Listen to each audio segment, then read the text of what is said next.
मैंने सोचा कि इस विषय के बारे में वीडियो बनानी चाहिए। बहुत लोगों का क्वेश्चन रहता है कि आपने कैसे अपने ओसीडी ठीक कर ली, कैसे क्या किया, क्या आपने मेडिसिन ली, क्या आपने काउंसलिंग ली। बहुत तरह की आप लोगों के सवाल जवाब रहते हैं और बहुत सारे मुझे क्वेश्चन भी आते हैं, तो मैंने सोचा कि इस पर एक वीडियो बनानी चाहिए। ऐसे भी मैंने ओसीडी में मेरी अच्छी जर्नी बनाई हुई है वीडियो, आप लोग जाके देखिएगा सर्च करके।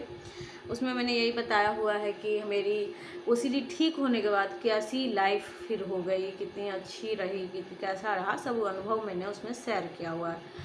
ये जो वीडियो है इसमें मैं बताने वाली हूँ कि इसका हो सकता है तो पार्ट 2 आए, पार्ट 3 आए। इसमें मैं ज़्यादा तो नहीं बता पाऊँगी, तो ये पार्ट 1 है। तो इस ओसीडी में जब मुझे पहले तो मैं शुरुआत करूँगी मुझे ओसीडी हुई कैसे थी। तो सारे मैं ओसीडी जर्नी में मैंने अपनी शेयर की हुई है, तकलीफ़ कैसी होती थी। तो ओसीडी जब मुझे 15 साल पहले आप कह सकते हो 2011 में जब मुझे ओसीडी थी, हल्की फुल्की थी, जैसे लग रहा था कि मुझे भी नहीं, जैसे आप लोगों को पता नहीं है वैसे भी मुझे भी नहीं पता था। तो मैं यही था कि जैसे हाथ धोना बार बार, जैसे किसी भी टॉयलेट बाथरूम से बहुत ज़्यादा घिन होना और बहुत ज़्यादा हाथ धो लेना, बहुत ज़्यादा पानी मतलब भीगा भीगा हरदम मेरा हाल रहता था। तो धीरे धीरे मैंने देखा कि क्लीनिंग ओसीडी बढ़ती चली गई। अब पता है मुझे क्लीनिंग ओसीडी थी, सॉरी, लेकिन पहले नहीं पता था मुझे। तो फिर क्लीनिंग ओसीडी थी मुझे, फिर उसके बाद में धीरे धीरे मेरा हाथ धोने का सिस्टम बढ़ता चला गया। कम से कम ये मैं 16 साल की थी तब मुझे स्टार्ट हुए थे, तो 17, 18, 19 तक कह सकते हो आप, 20 तक मेरे को क्लीनिंग ओसीडी ने चपेटा था। उसके बाद जब मेरी शादी हुई थी तो मैं 19 साल की रही होंगी। तो फिर उसके बाद मुझे धीरे धीरे जैसे होता है ना, गाँव के परिवर्तन में आप रहते हो तो वहाँ पे भगवान का कुछ रिलीजन को भगवान के प्रति कुछ गलत दिखाया जाता है। जैसे आप भगवान का अच्छा रूप ना दिखा के, जैसे होता है ना कि भगवान को यूज करना टाइप, कि मैं अगर ऐसा हो जाएगा तो मैं भगवान को ऐसा दूंगी वैसा दूंगी। कुछ ज़्यादा चल रहा था तो मैं सुन रही थी कि आखिर ये लोग करते क्या है। तो फिर मैंने उसी पे एक टोक लगा दी उन लोगों को कि आखिर ऐसा होता नहीं है, कोई भगवान ऐसे होते ही नहीं हैं कि कुछ लेंगे तभी वो हमारा भला करेंगे। तो नहीं, उन्होंने नहीं ऐसा होता है। अब उन लोगों को कौन समझाए भला। अब देखिए, अब मैं काउंसलिंग करती हूँ, अब मेरी लाइफ कुछ और है, तो अब का अनुभव भी थोड़ा उसमें मिल जा रहा है कि ऐसा कुछ होता नहीं है, इस ओसीडी के वजह से होता है। लेकिन बट उस टाइम तो जो मेरी गांव में उस टाइम जो 2000, बहुत छोटी रही होगी मैं जब 16 साल के, तब उसे पता नहीं था कितना साल चल रहा होगा, वो भी याद नहीं है मुझे। तो मुझे क्लीनिंग ओसीडी हुई और फिर 2011 में जाके मुझे फिर रिलीजियस ओसीडी हुई थी।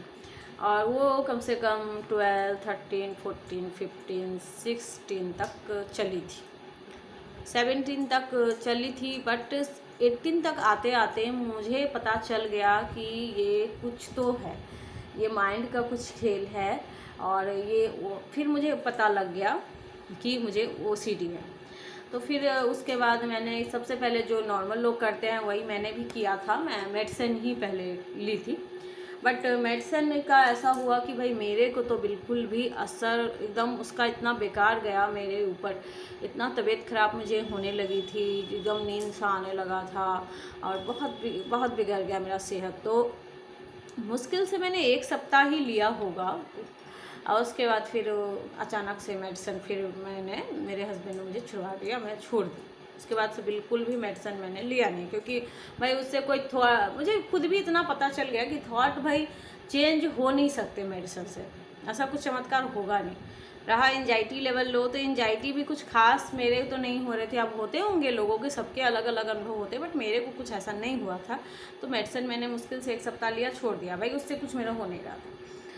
फिर बेस्ट मैंने सोचा कि क्यों ना इसका एक समझ के ठीक किया जाए। फिर कहीं मैंने सुना एक लड़का था जो वीडियो बना रहा था उस टाइम ओसीडी से बाहर आके, उनका नाम वरुण या तरुण था शायद। वो ओसीडी से ठीक होके बहुत अच्छा वीडियो बना रहा था।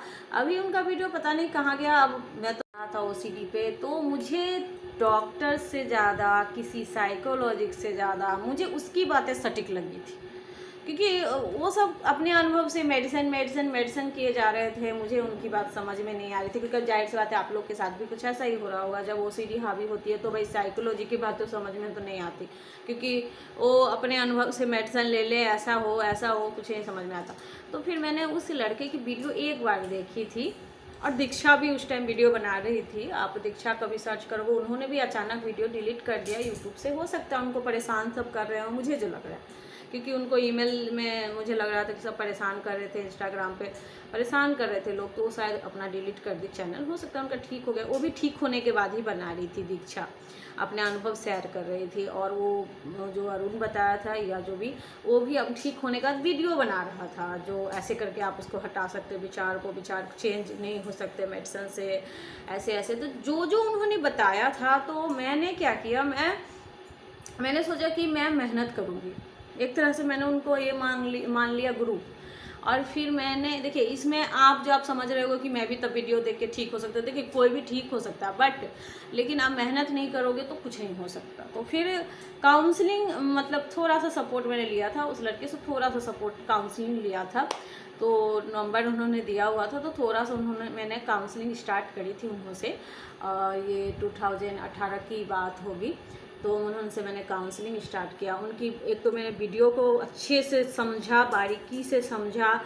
काउंसलिंग में उन्होंने मुझे जो बताया था वो मैंने देखे, क्योंकि उन्होंने पहले बताया था, मैं भी बताती हूँ, मैं भी जिनको काउंसलिंग करती हूँ मैं भी बताती हूँ ये बातें, कि मेरा काम है आपको रास्ता दिखाना, प्रैक्टिस कराना, मेहनत तो आपको ही करनी पड़ेगी। अब देखो कई लोग आप मेरे को क्वेश्चन करते रहते कि अभी OCD जो कह रहा है क्या ऐसा होता है, क्या वैसा होता है, कि मेरे क्वेश्चन मैंने नहीं किया था उनसे, क्योंकि मैं समझ गई मुझे समाधान की ओर जाना है। क्वेश्चन आंसर में और कंजूसी करने से तो होगा नहीं। तो फिर मैंने उन्होंने जो बताया था, मैंने उनसे 1 महीने काउंसलिंग ली थी। 3 महीने का कोर्स रहता। 1 महीने में मैंने पूरी बारीकी से सीखी थी, बारीकी से मेहनत किया था अपने ऊपर। फिर उन्होंने काउंसलिंग छोड़ने के बाद भी मैंने मेहनत किया अपने ऊपर, काफ़ी मेहनत किया, हर पॉइंट को समझा, लिखती गए। उसके बाद जाके फिर मुझे धीरे धीरे लगा कि हाँ अब ये OCD मेरे कंट्रोल में आ रही है। बाकी बाद की बातें मैं बाद में बताऊंगी। जो फिर OCD कैसे फिर पूरा ठीक हो गई, मेरी पूरी जड़ से ख़त्म हो गई, तो ये पार्ट 2 में आएगा। अभी फ़िलहाल इतना ही है। आप लोग अपना मेरे चैनल को सब्सक्राइब करके रखें और अपना ख्याल रखें, और आने वाले अपडेट आपको मिलते रहें।